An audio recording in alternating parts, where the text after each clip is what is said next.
Mesdames et messieurs, bonjour. Il est 15 heures sur Télé Djibouti. Bienvenue dans cette nouvelle édition. Voici les principaux titres.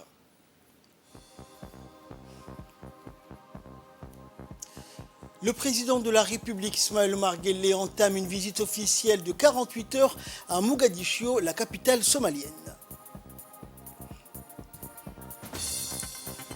Et en Afghanistan, l'ONU exige la fin des interdictions de travail imposées aux femmes et aux jeunes filles. Voilà pour les titres. Bonjour à tous. Le président de la République est arrivé donc ce matin à Mogadiscio, capitale de la Somalie, pour une visite officielle de 24 heures, un accueil chaleureux qui est le format le plus élevé dans l'ordre diplomatique concédé au président de la République, Ismaël Omar Guelleh, lors de son arrivée à l'aéroport international de Mogadiscio, Aden Abdullah Ousmane. L'ensemble des protocoles et signes distinctifs propres à un tel déplacement, dont une aide d'honneur, une revue de troupes et l'hymne national des deux pays, interprété par la garde d'honneur somalienne. À sa descente d'avion à l'aéroport Aden Abdullah Ousmane, le chef de l'État a été accueilli par son homologue de la République fédérale de Somalie, Hassan Sheikh Mohamud, en présence des membres de son gouvernement, de nombreux parlementaires et de représentants des corps diplomatiques. Outre l'accueil, le président de la Somalie, Hassan Sheikh Mohamud, une forte délégation ministérielle somalienne était présente pour accueillir le président Guelleh, notamment le premier ministre somalien Hamza Abdi Barre, le ministre des Affaires étrangères somalienne Abshir Omar et le ministre d'État pour la présidence Abshir Mohamed, ainsi que le ministre de l'Information et de hauts responsables militaires et de la société civile somalienne.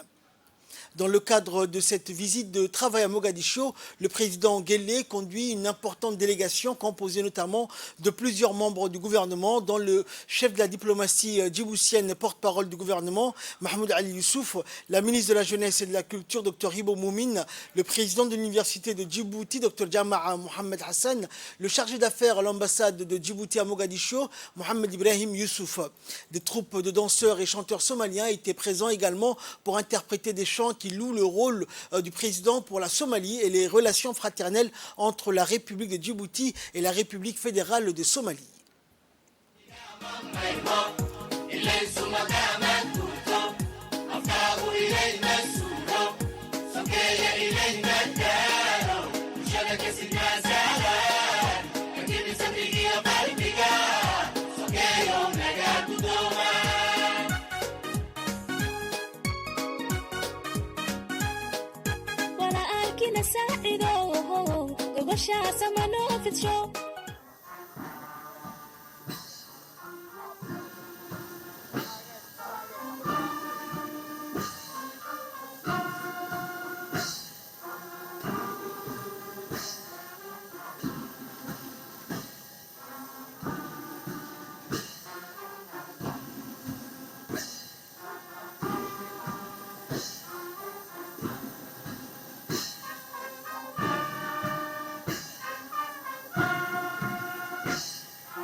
Inti ya dakan kiyo afkiyo, dantan kamidaysan nahay.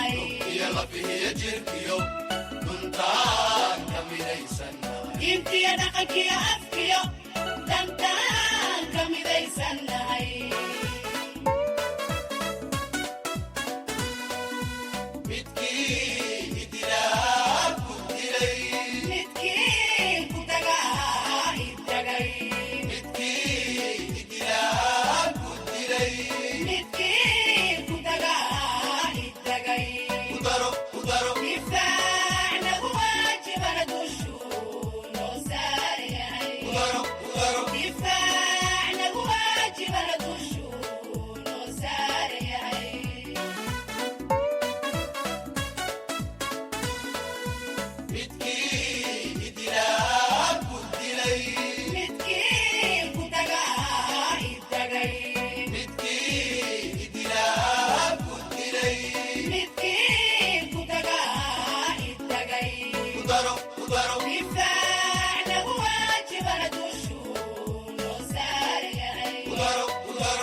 Dans le reste de l'actualité, l'Assemblée nationale, conformément à l'article 22 du règlement intérieur, a tenu aujourd'hui la 4e séance publique de la 2e session ordinaire de l'année 2022, présidée par Mohamed Ali Oumed, président de l'Assemblée nationale, et avec la participation du Premier ministre Abdelkader Kamil Mohamed, des parlementaires, des membres du gouvernement. La plénière avait pour ordre du jour les projets de textes suivants.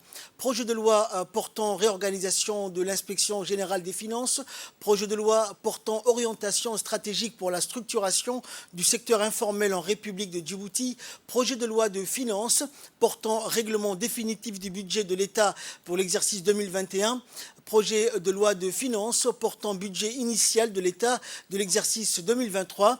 Et à l'ouverture de cette séance plénière, le président de l'Assemblée nationale a, dans son mot d'ouverture, rappelé des étapes procédurale de préparation qui accompagnait la tenue de la 4e séance publique.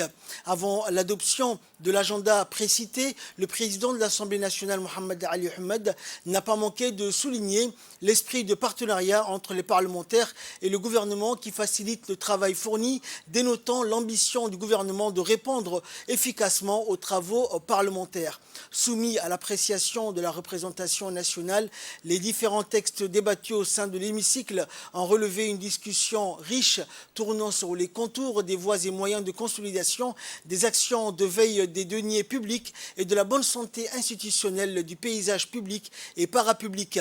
Secondo, sur l'encadrement des secteurs créateurs d'emplois et essentiels à l'économie nationale, à l'image de la formalisation du secteur informel. Sujet majeur, les députés ont abordé grandement la thématique de dépenses publiques, intervention auquel le gouvernement a apporté des éléments de réponse. Et avant de clore la séance publique, le président Ahmed a en dernier lieu présenté les meilleurs vœux de la représentation nationale.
L'Union nationale des femmes djiboutiennes a organisé ce matin une cérémonie en l'honneur de Ilhan Omar, représentant des États-Unis pour le 5e district du Congrès du Minnesota. Ilhan Omar, femme politique américaine d'origine somalienne et membre de la Chambre des représentants des États-Unis, a visité donc aujourd'hui l'Union nationale des femmes djiboutiennes. La cérémonie a été présidée par la ministre de la Femme et de la Famille et a vu la participation de plusieurs femmes éminentes du gouvernement, notamment la ministre des Affaires sociales et de Solidarité, Ouloufa Ismaël Abdo.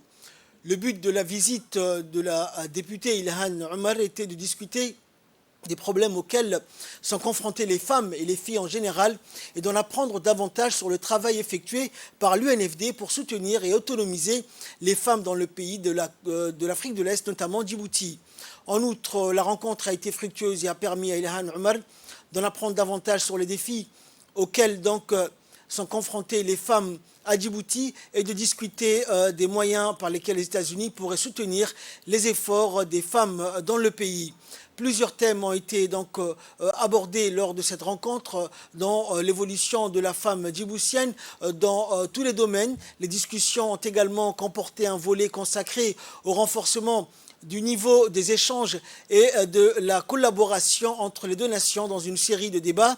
Et par ailleurs, la députée Ilhan Omar a visité la cellule d'écoute d'information et d'orientation des personnes victimes de violences et l'espace amis adolescents, et où elle a discuté et échangé avec les jeunes pères éducateurs issus de l'école de seconde chance de l'UNFD, l'enseignement général et professionnel, formés pour sensibiliser leurs pairs sur la santé reproductive et la protection des droits humains.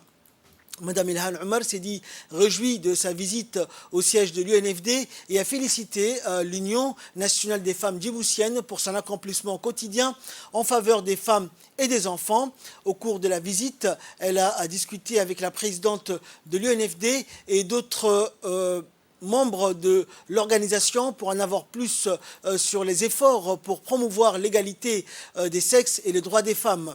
Ilhan Omar a exprimé son appréciation pour les efforts de l'UNFD et a loué l'organisation pour son engagement à améliorer la vie des femmes et des jeunes filles à Djibouti. Elle a également souligné l'importance de soutenir l'autonomisation des femmes et l'égalité des sexes tant à Djibouti que dans le monde entier.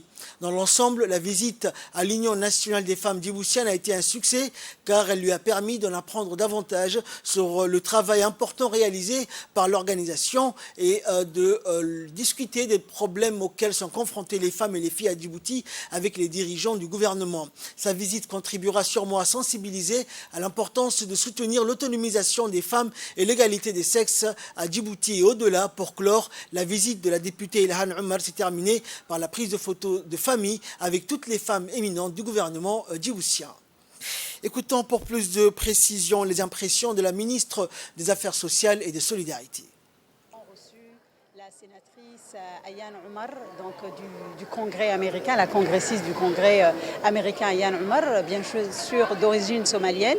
Ce fut vraiment une fierté pour les femmes djiboutiennes ici et à l'Union nationale des femmes djiboutiennes de la recevoir parce qu'on la suit de loin. C'est vrai que la diaspora somalienne est un peu partout en Europe, en Occident et aux États-Unis, mais leur réussite est également une fierté pour le continent, une fierté pour la Corne de l'Afrique et spécialement une fierté pour la Somalie, Djibouti, des pays frères et avec lesquels nous partageons donc la même langue, la même culture, la même religion.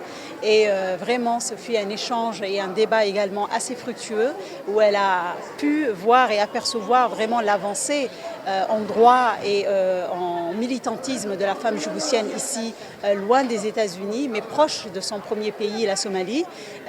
Tous les ateliers lui ont été ouverts, toutes les portes de l'UNFD lui ont été ouvertes pour montrer un peu tout le combat que mène la femme djiboutienne, bien sûr avec l'aide du bon Dieu, alhamdoulilah, mais également grâce à la vision très engagée du chef de l'État, Al-Hajj Ismail Omar Guelleh, pour le droit des femmes, pour les avancées des femmes dans toutes les sphères vraiment sociales, politiques, économiques.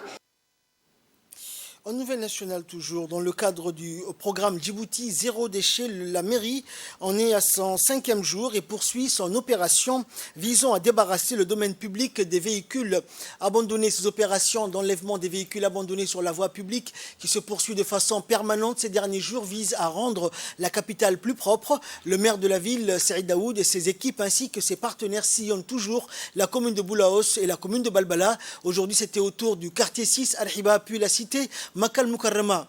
Toutes les épaves des voitures abandonnées ont été débarrassées. Ces derniers rétrécissent la voie publique et perturbent également la circulation. Parallèlement, et toujours dans le cadre du projet Djibouti Ville Zéro Déchet, une opération de nettoyage de grande envergure au sein de la cité Makal Mukarrama a été lancée. En amont de ce travail, la cité avait mobilisé l'ensemble des habitants de la cité ainsi que les associations actives. Le maire de la ville, Saïd Daoud, qui s'est brièvement exprimé à cette occasion, a félicité et remercié toutes les femmes qui ont participé à la réussite de cette grande journée d'action citoyenne et a remercié l'ensemble de ses partenaires qui l'ont soutenu. Il a ensuite pointé du doigt l'incivisme de certains habitants qui jettent les déchets sur le long des artères. Et la police nationale a mis à la disposition des élus locaux 2 camions et un chargeur afin qu'ils puissent venir à bout des épaves de voitures abandonnées et des détritus qui avaient complètement défiguré les artères. Il s'agit de donner une splendeur à cette artère de circulation routière très fréquentée. Opération similaire cette fois-ci dans la commune de Balbala où les équipes de la mairie poursuivent l'opération de ramassage des épaves de véhicules. Ce genre d'activité va se poursuivre afin que la commune soit propre et belle. Cette fois-ci, le maire entouré de ses proches collaborateurs s'est rendu aux alentours du complexe Al-Rahma. Toutes les épaves de véhicules abandonnés qui perturbaient la circulation ont été débarrassées.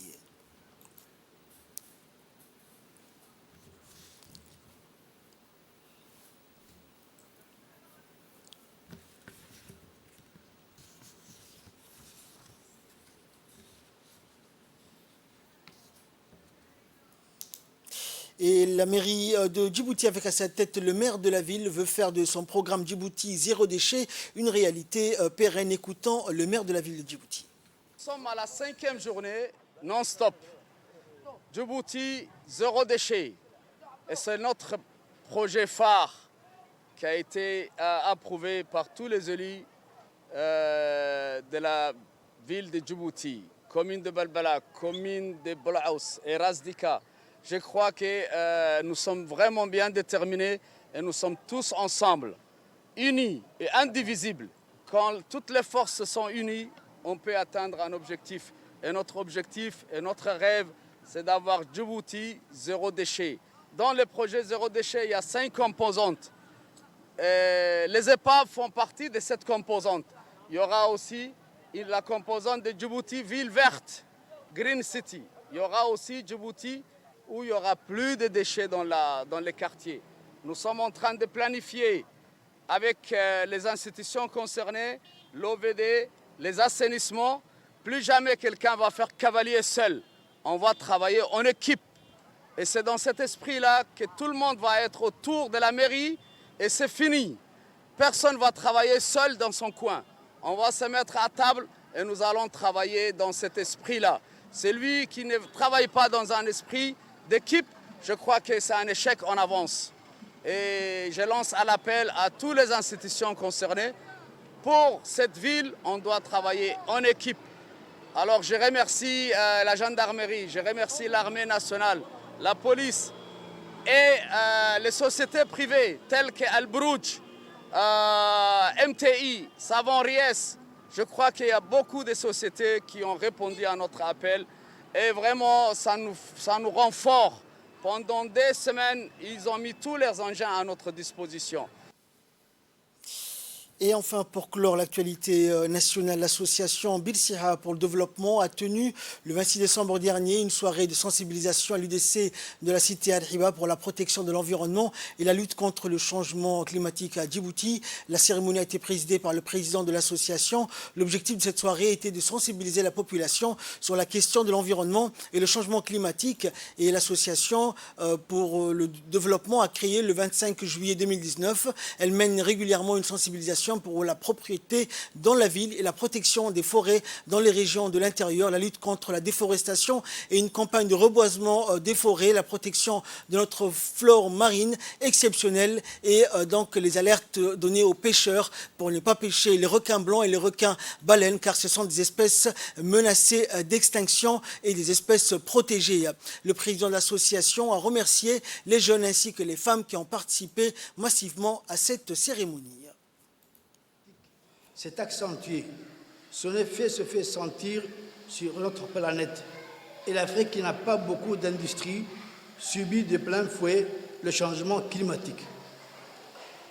C'est pour cette occasion que l'association Bilsiha souhaite la participation de la population djiboutienne à protéger l'environnement, que ce soit en ville ou dans les districts de l'intérieur. Ne pas jeter les déchets sur les routes et les espaces publics. Aussi, nous devons protéger nos forêts. Beaucoup d'arbres emblématiques des forêts de Mont Goda et de Mont Mabla ont disparu. Heureusement, il reste quelques-uns et nous comptons à la reconstitution de ces derniers en menant une campagne de reboisement.